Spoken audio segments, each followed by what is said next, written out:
Does this make you nostalgic?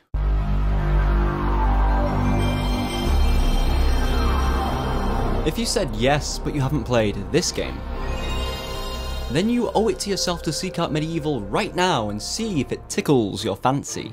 I don't care how you do it. eBay, borrow a copy, maybe be very naughty and emulate it.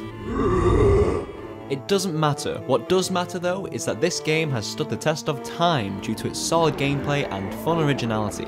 Okay, so when I say solid gameplay, there are those really frustrating platforming moments which a lot of PS1 games did struggle with.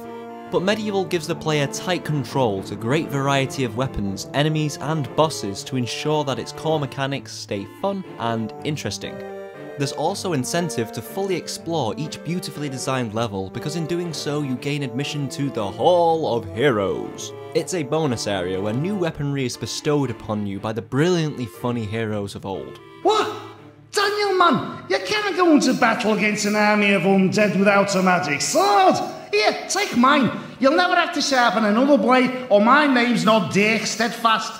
It's not enough just to have a magic shield, you know, no matter what that soft ticky stern card says. Good lad. Why, I'd sooner go into battle holding a tea tray than carry that weedy Gale's shield of his. From floating high above the clouds on an undead pirate ship to being shrunk to the size of an ant, to invade an anthill, steal their precious amber and save the fairy people.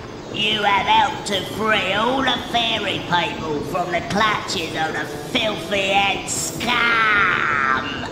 The land of Gallowmere is as rich and creative as any game world can be, and a lot of that charm comes from the level and character design, but also the wonderfully comical writing must be given praise, because each character has a distinct personality. From the villainous Zarok, he eats people like you as calcium supplement, to the expositional talking gargoyles. Oh, and see that dork over there? That's Daniel Fortesque, would-be hero. Ha ha ha ha ha. Developed by this talented team of nerds, Sony Cambridge, MediEvil saw a release in October of 1998, and it was going up against some of the heaviest hitters in the gaming industry.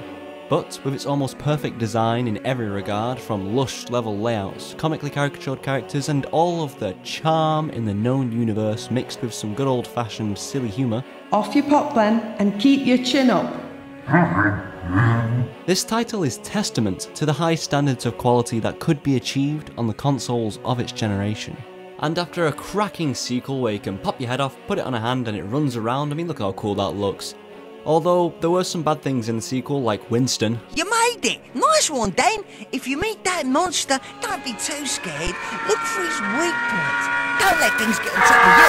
Get on top of him! Sadly, Sir Daniel Fortesque faded into obscurity, only to appear later on in an underwhelming PSP game and as a roster character for Sony's Super Smash Bros. Ripoff. Sir Daniel Fortesque! Fortunately, a little bit of life was breathed back into old Bony One Eye with Guillermo Moreno's level design fan art.